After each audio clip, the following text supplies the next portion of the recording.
Winter arrived early in Cedarwood, blanketing the small town in a thick layer of snow.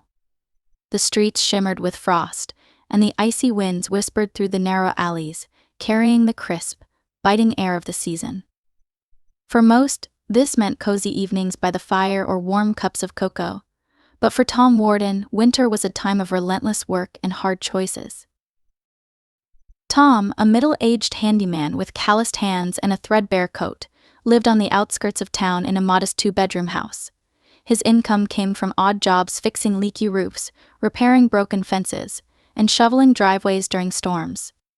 He got by, but just barely, juggling bills with a quiet resilience that only years of hardship could teach.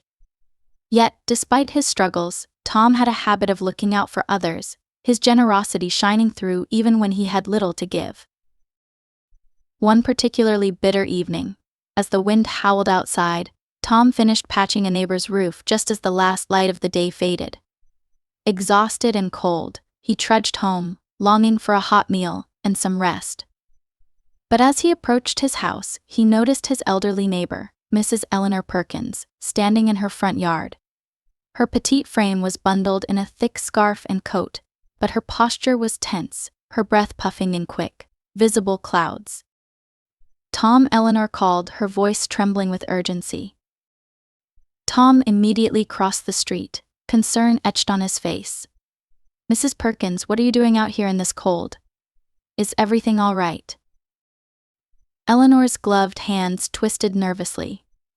"It's my heater, Tom. It stopped working this afternoon, and the house is freezing. I tried calling for a repairman, but they said it would be at least a week before someone could come." Tom frowned. He knew Eleanor lived alone, her husband having passed years ago, and the thought of her enduring a week in this weather was unthinkable. "Let me take a look," he said without hesitation.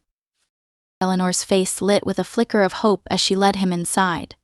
The chill in the house was palpable, sharper than the cold outdoors. Eleanor wrapped herself tighter in her coat, her hands trembling despite the gloves. "I'm so sorry to trouble you," she said softly. "You're no trouble at all," Tom replied firmly. "Let me see what's going on with that heater." He headed straight to the basement, where the ancient furnace sat in the corner like a relic of a bygone era. It was coated in dust and rust, and a quick inspection revealed a host of problems. Tom clicked on his flashlight, crouched down, and began poking around with his tools. "Looks like a blown motor," he called up after a few minutes. "And the ignition system shot too. I think I can fix it, but it's going to take some time and a few parts." Eleanor appeared at the top of the stairs, her face pale. "Oh, Tom, I don't know how I could ever repay you. I can't afford a big repair bill right now." Tom climbed back up the stairs, brushing off the dust. "Don't worry about that, Mrs. Perkins. You've been a wonderful neighbor to me for years. This one's on me." Eleanor opened her mouth to protest, but the determined kindness in Tom's eyes silenced her. She nodded instead, a small, grateful smile curving her lips. Tom spent the next several hours in Eleanor's basement, his breath visible in the icy air as he worked tirelessly.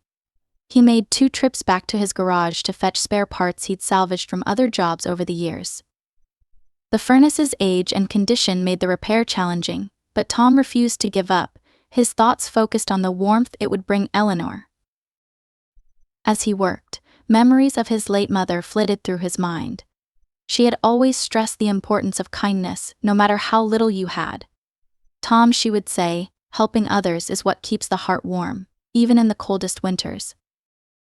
Finally, just before midnight, the furnace roared back to life, spreading a wave of much-needed heat through the house.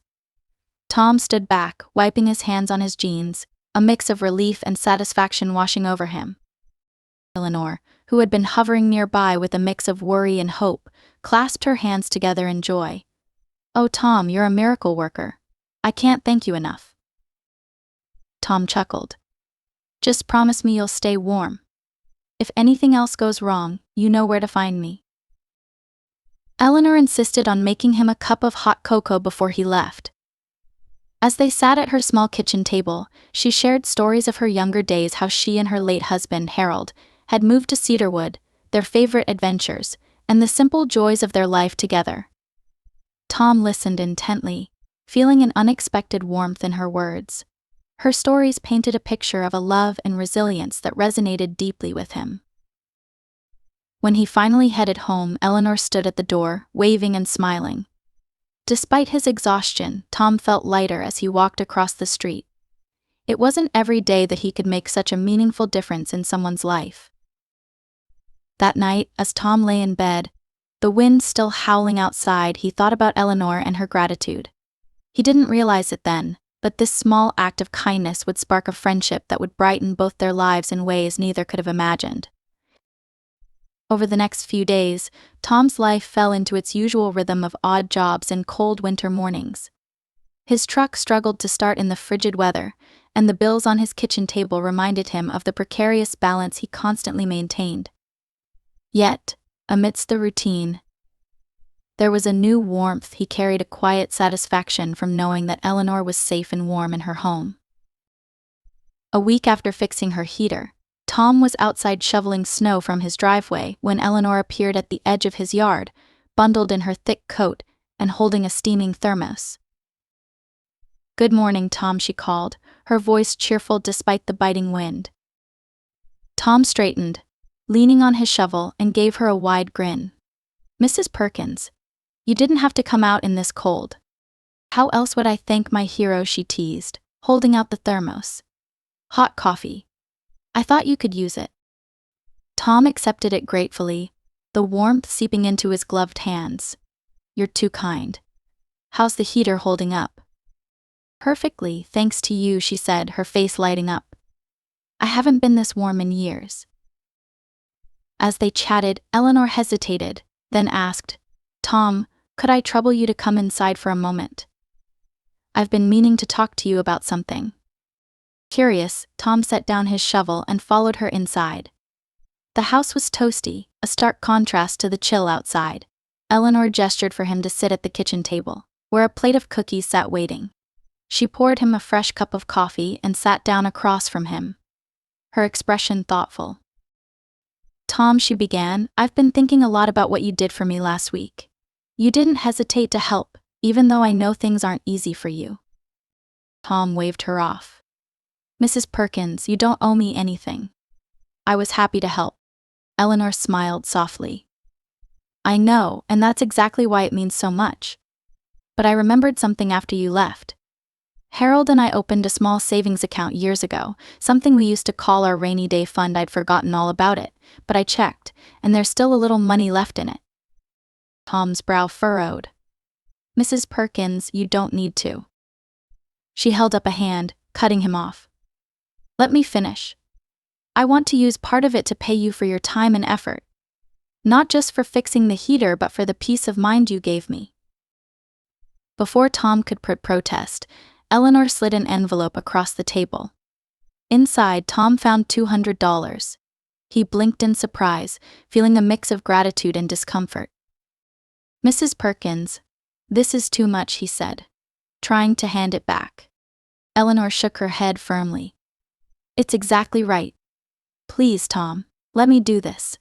Seeing the resolve in her eyes, Tom reluctantly accepted the money, tucking the envelope into his pocket. "Thank you," he said quietly. "This means a lot." Eleanor beamed. "It's the least I can do. You've been a blessing, Tom." From that day on, Tom made a habit of checking in on Eleanor regularly. At first, it was to make sure the heater was still running smoothly. But soon their visits became more about companionship. He helped her with small chores around the house, tightening loose cabinet hinges, replacing light bulbs, and even setting up a bird feeder in her backyard. In return, Eleanor shared her world with Tom. She taught him how to bake her famous cinnamon rolls, recounted stories of her childhood, and passed on pearls of wisdom she'd collected over a lifetime. Tom found her company refreshing, her stories like warm fires on cold nights. Their bond didn't go unnoticed by the neighbors. One afternoon, as Tom shoveled snow from Eleanor's walkway, a woman across the street called out, "Tom, you've got a heart of gold." Tom waved sheepishly, brushing off the compliment, but the words stayed with him. On a snowy Saturday, Eleanor invited Tom over for lunch. After a hearty meal of homemade soup and bread, she brought out a weathered photo album and set it on the table. "These are from when Harold and I first moved to Cedarwood," she said, flipping through the pages. "We were so young then." Tom leaned in, captivated by the black and white snapshots of a smiling couple standing in front of their house, their arms around each other. "You remind me of Harold," Eleanor said after a while, her voice soft. "He was always helping people, always putting others first. You have that same spirit." Tom felt a lump in his throat. "That's kind of you to say, Mrs. Perkins. I wish I could have met him." Eleanor patted his hand. "He would have liked you." The winter wore on, but for Tom and Eleanor, the cold no longer seemed so daunting. They found warmth in each other's company, their unlikely friendship becoming a bright spot in the dreary season. Eleanor, who had once felt isolated in her quiet house, now had someone to rely on, someone who brought life back into her home. And for Tom, who had grown used to facing his struggles alone, Eleanor's gratitude and companionship reminded him that kindness often came full circle. Neither of them knew it yet, but their friendship was about to take another unexpected turn. As winter's grip tightened on Cedarwood, Tom and Eleanor's friendship blossomed into a source of comfort and joy for them both. Tom found himself stopping by her house almost daily, not just for the occasional repair but for the warmth of conversation and companionship. Eleanor had a way of making him feel valued, her stories full of wisdom and humor that broke through the monotony of his days. She, in turn, found in Tom a steadfast presence, someone who reminded her of the vibrant community she and her late husband had cherished. One morning, after a particularly heavy snowfall, Eleanor called Tom with a different kind of request. "Tom," she began, "I've been sorting through some things in the attic, and I came across a few boxes of Harold's old keepsakes. Would you mind coming over to help me go through them?" "Of course," Tom replied without hesitation. "I'll be over in an hour." When Tom arrived, Eleanor led him upstairs to the attic. The space was cold and dusty, filled with neatly labeled boxes stacked against the walls. She pointed to a pile in the corner. "These are the ones I haven't touched in years," she said. "Most of it is probably junk, but Harold liked to keep everything: ticket stubs, postcards, you name it." Tom chuckled. "Sounds like he had a sentimental streak." "He did," Eleanor said, smiling fondly. "But I think it's time to let some of it go." As they sifted through the boxes, the air filled with laughter and nostalgia. They uncovered old photographs, letters, and trinkets from trips Eleanor and Harold had taken together. Eleanor shared the stories behind each find, her voice rich with emotion. "Here," she said, handing Tom a small, intricately carved wooden box. "This was Harold's. He used to keep important things in it." Tom opened the box carefully. Inside was a stack of neatly folded papers and a few certificates. One caught his eye: a bond certificate from a bank.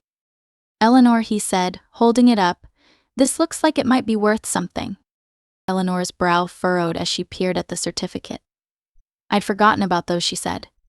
"Harold mentioned them years ago, but I never thought much of it. Do you think they're still valid?" "They might be," Tom said. "Do you want me to take a look into it?" Eleanor nodded. "I'd appreciate that. It would be nice to know if they're worth anything, but honestly, just finding them brings back good memories."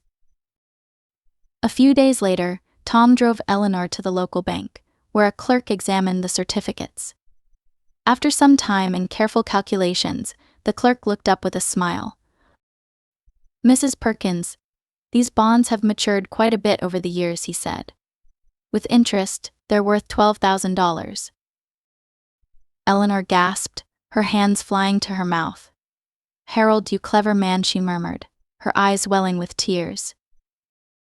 Tom couldn't help but grin. "Looks like Harold left you a little winter surprise." Eleanor chuckled through her tears. "He always did have a way of looking out for me, even now." Over the next week, Eleanor began making plans for the unexpected windfall. She spoke excitedly about donating to local charities, sprucing up her home. and perhaps treating herself to a new armchair. But as she quietly reflected on all that Tom had done for her, an idea began to form. One evening, as Tom prepared to leave after fixing a loose cabinet hinge, Eleanor stopped him at the door. "Tom," she said softly, "I've been thinking about how much you've done for me this winter. I know you'll never ask for anything in return, but I want to do something for you." Tom shook his head. "Mrs. Perkins, you don't need to do anything for me. I've been happy to help." "I know," she said with a smile. "That's why I want to. Just humor an old lady, will you?" Tom laughed, giving in. "All right, Mrs. Perkins, whatever you say." Eleanor smiled to herself, knowing she had a surprise in store that Tom would never expect. A week after their visit to the bank, the snow in Cedarwood began to melt in patches, revealing muddy streets and the first hints of spring. Eleanor's house was abuzz with her renewed energy. She moved through her home with a purpose, tidying shelves, rearranging furniture, and making lists. Tom noticed the change but didn't pry, chalking it up to her excitement over the bonds. One afternoon, Eleanor called him over for tea and pie. When Tom arrived, she greeted him at the door with her usual smile and a twinkle of mischief in her eyes. "Come in, Tom," she said. "I've got something to share with you." Tom followed her to the kitchen, where the table was already set with warm apple pie and freshly brewed tea. As they sat down, Eleanor slid a small envelope across the table. "What's this?" Tom asked, picking it up with a puzzled expression. "Just open it," Eleanor said, her tone firm but kind. Inside, Tom found a check for $5,000. His mouth fell open as he stared at it, then at Eleanor. "Mrs. Perkins," he said, his voice low with disbelief. "I can't accept this. This is too much." Eleanor reached across the table, placing a gentle hand on his. "Tom, you've done more for me than I can ever repay. Fixing my heater, shoveling snow, running errands, and being a friend when I needed one most. This money isn't just for what you've done, it's a thank you for the kindness you've shown me." Tom shook his head, emotion welling in his chest. "But you could use this for yourself, for your home. I've seen the repairs you've put off." Eleanor smiled softly. "Tom, I've lived a long life and I have everything I need. This money isn't just Harold's gift to me, it's his gift to you too. He'd want me to use it to help someone like you. Please, let me do this." Tom sat back, the check still in his hand, his thoughts racing. He thought of the stack of bills on his kitchen counter, his old truck that needed repairs, and the worn-out tools he relied on for work. This money could ease so many burdens, but accepting it felt both overwhelming and humbling. Finally, he nodded, his voice thick with gratitude. "Thank you, Mrs. Perkins. I don't know what to say." "You don't have to say anything," she replied with a wink. "Just promise me you'll use it for something that makes your life a little easier."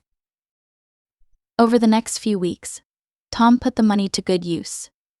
He repaired his truck, replaced his most used tools, and paid off several overdue bills. For the first time in years, he felt a weight lift from his shoulders, and his focus shifted from surviving day to day to planning for the future. Eleanor, meanwhile, watched with quiet satisfaction as Tom's confidence and energy grew. She saw how he began taking on more projects in the neighborhood, even offering his services for free to those who couldn't afford repairs. One afternoon, as Tom helped Eleanor set up a new shelf in her living room, she looked at him with a warm smile. "Tom, you've got a knack for making life better for everyone around you. Has anyone ever told you that?" Tom chuckled, tightening a screw. "I don't know about that. I'm just trying to do my part." Eleanor's eyes twinkled. "Well, you've done more than your part for me, and I'm not the only one who thinks so." Tom turned to her, puzzled. "What do you mean?" "You'll see," Eleanor said cryptically, her smile growing wider.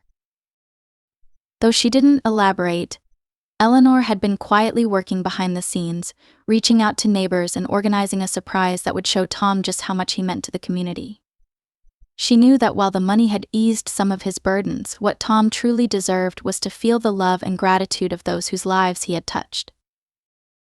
A few weeks later, the chill of winter finally gave way to the warmth of early spring. Tom had spent the day working on a neighbor's fence, his truck parked nearby with his new tools neatly organized in the back.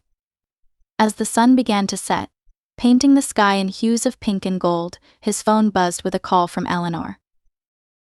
"Tom," she said, her voice light and cheerful. "Could you stop by my house this evening? I've got something special planned, and it wouldn't be the same without you." "Special?" Tom asked, curious. "You'll see," Eleanor replied with a laugh. Intrigued, Tom cleaned himself up and drove over. When he arrived, he noticed something unusual: several cars parked along the street near Eleanor's house. The sound of chatter and laughter drifted through the air, and balloons were tied to the mailbox. Tom parked his truck and approached, his brow furrowing in confusion. As he reached the front yard, Eleanor stepped outside, her face lit with excitement. "There he is," she called, waving him over. Before Tom could ask what was going on, she led him to the backyard, where a crowd of neighbors had gathered. A table was laden with food and drinks, and a large banner strung between two trees read, "Thank you, Tom." Tom froze in his tracks, overwhelmed. What is this?" he stammered. Eleanor smiled up at him. "This, Tom, is our way of showing you just how much you mean to this community. You've helped so many of us, and we thought it was time we gave a little something back to you." The crowd erupted into applause, and one by one, neighbors stepped forward to share their stories. "You fixed my roof when I couldn't afford a professional," one woman said, her eyes glistening. "You taught my son how to repair his bike," another man added with a grin. "And you shoveled my driveway during that awful storm," an elderly couple chimed in, their smiles wide. Tom listened, his heart swelling with emotion. He had never thought of his actions as anything extraordinary. He had simply been doing what he could to help. As the last story was shared, Eleanor stepped forward with a small, wrapped box in her hands. She began, her voice steady but full of feeling. "You've been more than a neighbor to me. You've been a friend, a blessing, and a reminder that kindness still thrives in this world. On behalf of all of us, I want to give you this." Tom accepted the box, his hands trembling slightly. He unwrapped it carefully to reveal a beautifully engraved plaque that read, "To Tom Warden, a neighbor, a friend, a hero." The crowd erupted into cheers, and Tom felt his cheeks flush as he looked around at the smiling faces. "You all didn't have to do this," he said, his voice thick with emotion. "I just did what anyone should do." Eleanor placed a hand on his shoulder. "That's exactly why we did it, Tom. The world needs more people like you." The rest of the evening was filled with laughter, stories, and a deep sense of community. Tom couldn't remember the last time he had felt so appreciated, so connected. For years he had worked tirelessly to help others without expecting anything in return. But now, surrounded by the people whose lives he had touched, he realized just how much his efforts had meant. As the gathering wound down and the guests began to leave, Tom and Eleanor sat together on her porch, watching the stars come out. "You really didn't have to go to all this trouble, Mrs. Perkins," Tom said, shaking his head with a smile. "It wasn't trouble," Eleanor replied. "You've brought so much light into this neighborhood, Tom. It's only right that we give some back to you." Tom nodded, his heart full. "You know, when I fixed your heater, I thought I was just helping out a neighbor. I never imagined it would lead to all this." Eleanor chuckled softly. "That's the beauty of kindness, Tom. It has a way of spreading far beyond what we expect." Tom leaned back, gazing up at the stars. For the first time in years, he felt not just content but truly fulfilled. He realized that his life wasn't defined by the money he earned or the struggles he faced, but by the connections he had made and the good he had done. As the night grew quieter and the neighborhood settled into peaceful stillness, Tom made a silent vow to continue paying forward the kindness he had received. After all, Eleanor was right, kindness had a way of coming back, often in the most unexpected and beautiful ways.